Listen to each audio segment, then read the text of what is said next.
اس کے فتوے کو لیا بھی جا سکتا ہے، اس کے فتوے کو رد بھی کیا جا سکتا ہے، اللہ صاحبہ حاضل قبر، سوائے اس قبر میں لیٹنے والے کے اس کے ہر قول کو لیا جائے گا، کسی قول کو رد نہیں کیا جائے گا۔ اسی روضۃ من ریاض الجنہ میں بیٹھے درس حدیث ارشاد فرما رہے تھے، ایک شخص کھڑا ہوا، کہنے لگا امام صاحب وضو کرتے ہوئے پاؤں کی انگلیوں کا خلال، اس کے بارے میں آپ کا کیا فتویٰ ہے؟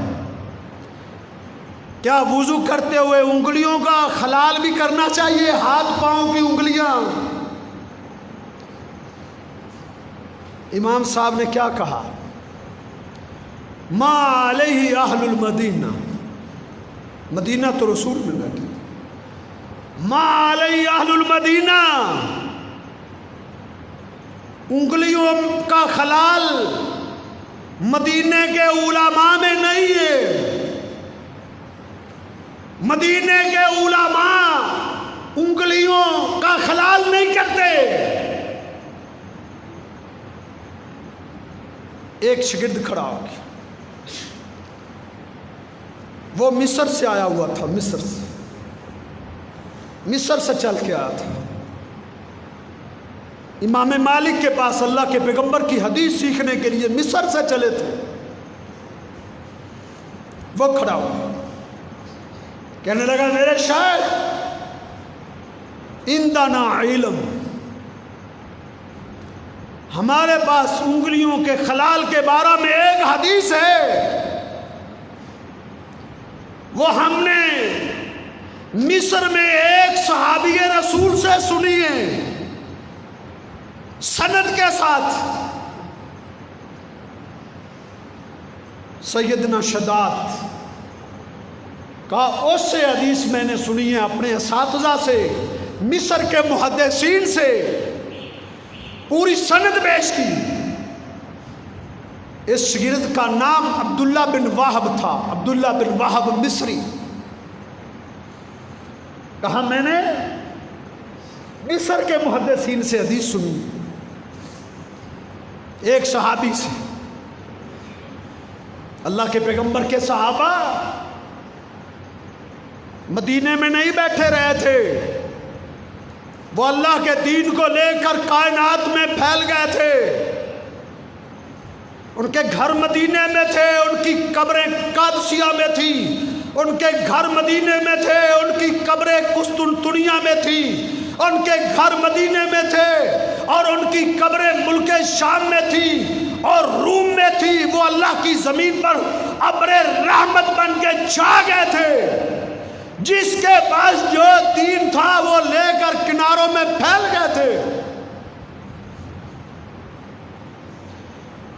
انگلیوں کا خلال کرنے والے صحابہ دنیا میں چلے گئے تھے، ان صحابہ میں سے ایک جناب شداد تھے جو مصر میں تھے۔ مصر میں انہوں نے اپنے شاگردوں کو بتائی۔ امام مالک کا شاگرد عبداللہ بن وہب کہتا ہے استاد محترم عندنا علم، اس بارے میں ہمارے پاس رسول اللہ کا فرمان ہے، دلیل ہے کہ رسول اللہ صلی اللہ علیہ وسلم نے فرمایا تھا کہ اپنی انگلیوں کا خلال کیا کرو، وضو کرتے ہوئے ہاتھ اور پاؤں کی انگلیوں کا خلال کیا۔ سند جب سنی امام مالک نے تو کیا کہا؟ ان ھذا الاسناد حسن، یہ سند تو حسن ہے، یہ جو راوی آپ نے بیان کیے ہیں سارے راوی ثقہ ہیں۔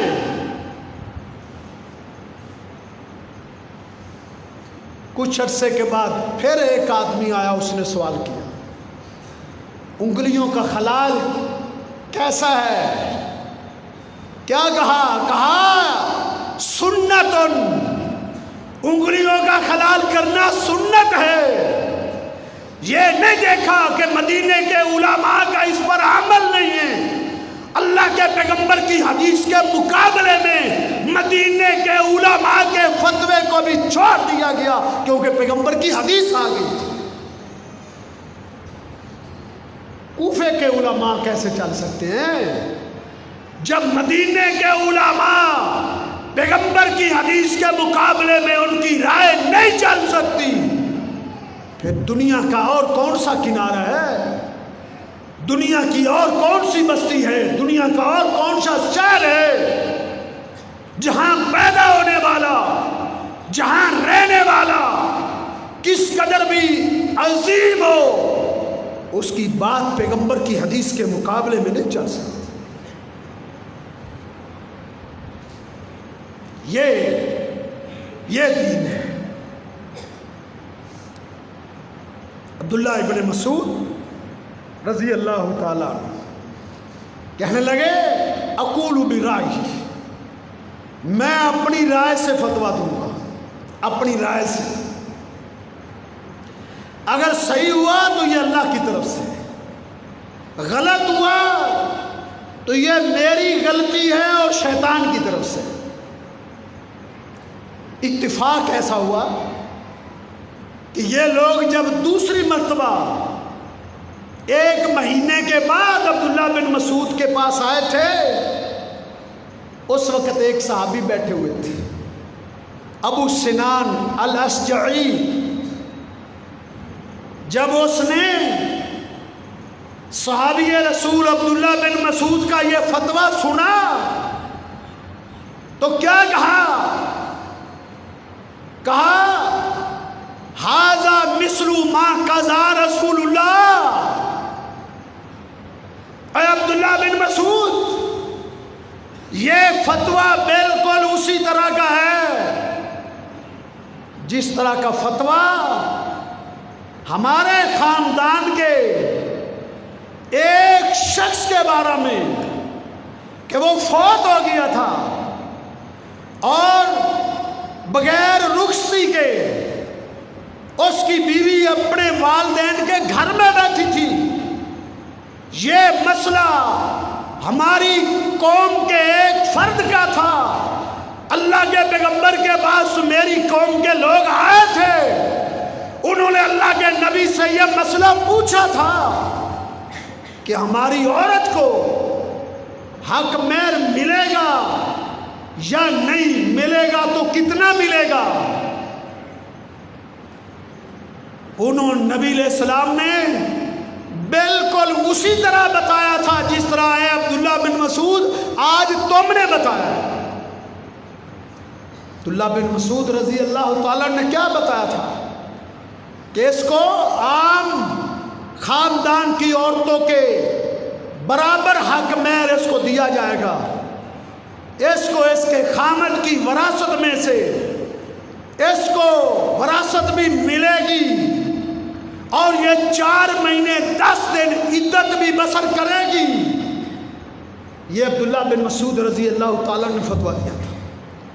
دوسرے صحابی نے کہا اللہ کے نبی نے بالکل اسی طرح جواب دیا تھا. صحابی رسول عبداللہ بن مسعود پکار اٹھے اللہ اکبر الحمدللہ، خوش ہو گئے، فرمانے لگے کہ ہر بندے کو اس کی زندگی میں خوشیاں نصیب ہوتی ہیں، ہر شخص کو خوشیاں ملتی ہیں. کہا میری زندگی میں 2 خوشیاں ایسی ہیں جو قابل ذکر ہیں. سب سے بڑی خوشیاں میری زندگی میں 2 آئی. ایک خوشی وہ تھی جس دن میں نے اسلام قبول کیا تھا، اس دن مجھے بہت خوشی ہوئی تھی. اور دوسری بڑی خوشی آج ہو رہی ہے کہ میرا فتویٰ اللہ کے پیغمبر کی حدیث کے مطابق نکلے، میرا فتویٰ رسول اللہ کے فرمان کے مطابق نکلے. اب مجھے یہ سمجھ نہیں آ رہی کہ میں اس کو بڑی خوشی سمجھوں یا اس کو بڑی خوشی سمجھوں. یہ اللہ کے پیغمبر کے صحابہ تھے، یہ ان کا منہج تھا. یہ ان کے خیالات تھے. ہم بھی اپنے منہج کو صحیح کریں. اللہ کے پیغمبر صلی اللہ علیہ وسلم کے فرمان کے سامنے سر خم تسلیم کریں.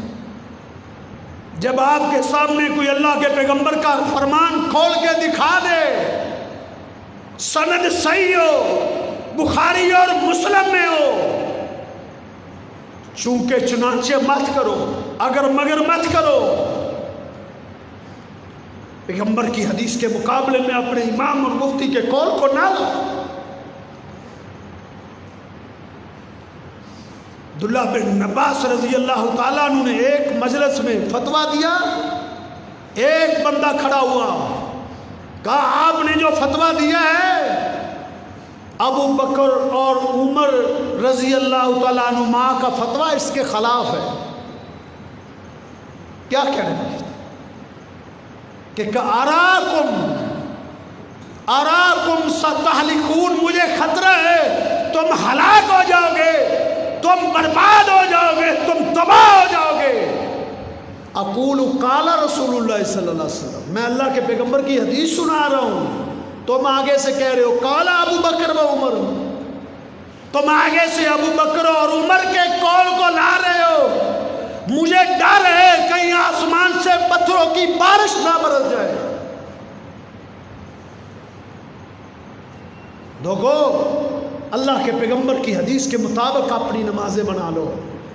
اللہ کے پیغمبر کی حدیث کے مطابق اپنی خوشی اور غمی بنا لو، اپنی وضاحت بنا لو، اپنی بود و باش بنا لو، اپنی زکوٰۃ اور اپنے صدقات اور زندگی کے تمام معاملات پیغمبر کی حدیث کے تابع کرو.